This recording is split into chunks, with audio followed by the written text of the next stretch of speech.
boy Drew house to go over here and check out this shower. I'm gonna show y'all how to handle a shower when your corners and tiles and stuff of your grout is cracking. So we're gonna get a look at this, and he's already been to Lowe's and he picked up a couple things that I told him to get.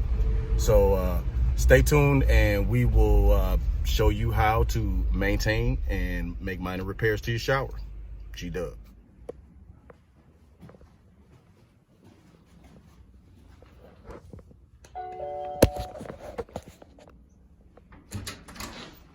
What up, bro? Hey, what's good, bro? What's going down? Chilling. This is what we got here. We over in the shower. We got a little mold in the corners. Simple stuff. A lot of things that people don't know about these showers is they're really easy to maintain. So what we're doing is we're gonna update, basically get a shower back to 100, and I'm gonna show y'all how to do it right now. All right. So one of the things about master showers is that they're the most frequently used shower in the house, especially if it's a couple. So if you got two people here, depends on what their activities are. You get up in the morning, take a shower, wife takes a shower, there's 2 showers back to back. Whatever activities they did during the day, they then got to change, go do something else. That's another shower, at least one. And then at the end of the night, a lot of people take showers before they go to bed, then you running them back, both of them, another 2 showers. So that can be 5, 6 showers in a day. So that means your shower never dries out. So it's always got moisture behind the tile. So keep that in mind, in that you can expect for there to be always a minor penetration of water, and there'll always be a minor amount of types of mold and stuff that's growing back there. And what happens at the bottom is some of that mold starts to kind of come out because it's wet so much. So the way that you kill that mold is by putting some type of tile treatment or a bleach or something in there every now and then, and that'll, take care of it, but keep it from progressing as much. But it's going to grow. So as it grows, it'll then loosen up some of that grout, and that grout then comes up and starts to make bigger gaps. And so what I use is a sanded caulk. They sell it in the tile department, the hardware store. You take some of that sanded caulk, you can scrape out the bad parts, you can put some bleach in it, let it dry out, and then go back and re-caulk it. And that's what I'm gonna show y'all how we gonna do today. Because people, so we're gonna take this corner right here first. Basically, I'm checking to see, and it's not grout, it's caulk anyways. A lot of times they put grout on there, but this one is just caulk. So we literally just scrape that off of there.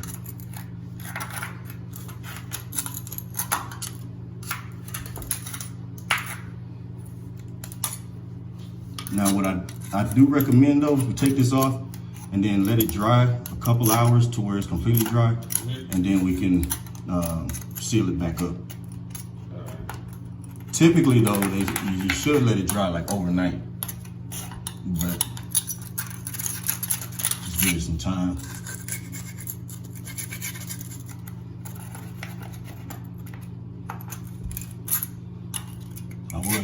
I will talk about some of the way it's constructed a little bit in here too. You said what? The way it's constructed, yeah. That's the why this happens, because there's nothing that you're doing wrong. It's normal. Because so when they frame the wall, then it's ready, because they don't have to put any drywall like they do here.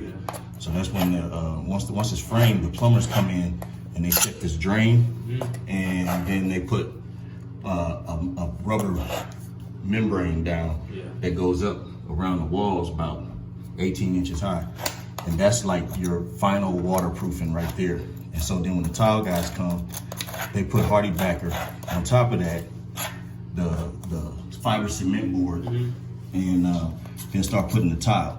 And in the joints of the fiber cement board, they use a certain type of material that helps with moisture barriers. It's called Red Guard. They just smear it on the joints where the stuff goes. And then they start installing the tile. On the floor, they start on the floor, and they have to make sure that they build up that bed where the tile goes to where everything slopes toward the drain, and there's no low spots in the corners and whatnot. And so then they start putting the wall tile on, and everything that the grout lines, they're all porous. It's like stone, like mortar. You put mortar on water on bricks, that water don't even hit the floor. It soaks all into the wall. This is the same stuff. And so this shower on the outside is not watertight. Your water barrier is actually behind it. It starts with that backing, the fiber cement board, and then the plastic behind it. But that's all you got. Now, if they have any punctures in that plastic, particularly in the low areas and these corners and stuff, then you'll find the water stains on the other side. Now, what a lot of these builders did to even alleviate that is they started recessing them, which is why this is lower. I actually was working for Perry Homes when they started doing that, and it was a trend that all the builders started doing because it was saving them money on shower leaks. So they wasn't having nearly as many. So any water that gets out of here is always going to drain back in.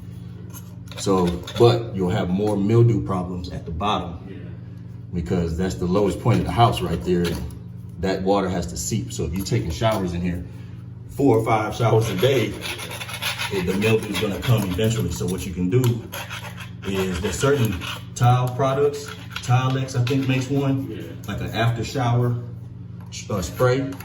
So it's like as soon as you get out, before you get out, you turn around, you just spray the shower down, everything. And then it dries without leaving the hard water and all that stuff built up, and it helps prevent mildew. And you can also like try to just dry your shower after you use it. It's not gonna do much because the problem is the water that's behind, but that'll help in cleaning. You know, it's not so difficult to clean it out. But every now and then you have to take bleach and just spray it around the bottom. Just spray it around there. And you just leave your fan on, let it dry that way. And then when you come back, it should be, you know, hardly no mold or mildew growing. But after you've done that and the caulk starts to get loose like that corner, that's when you need to go ahead and replace it. Just peel it out. You take one of these and just peel it out just like I'm doing over here.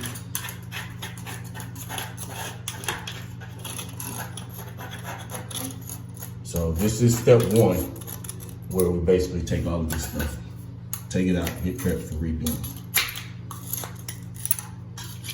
And then once it dry, we do step 2, which is putting the caulk back on.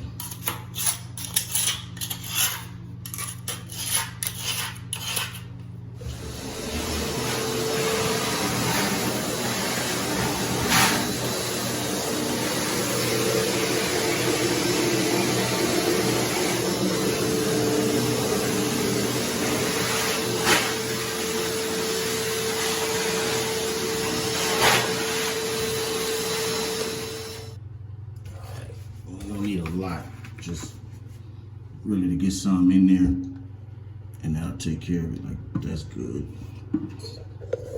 And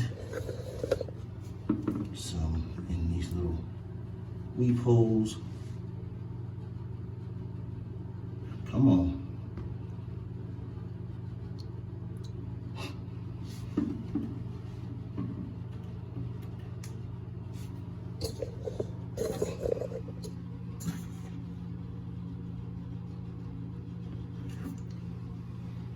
See if we can do this without making a mess.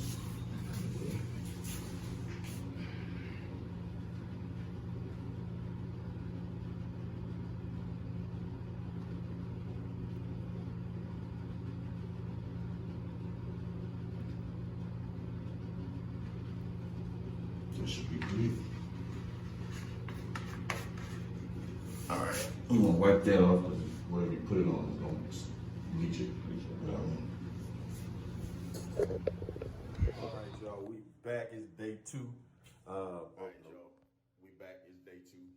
We didn't let the shower dry out for 24 hours to make sure that we didn't have any moisture trapped in there, which would affect the bonding of the caulk, meaning that you probably have to redo it again in the next couple months. But if we let it dry out, it'll last a lot longer, and then we gotta let it dry completely. So I'll show you that process.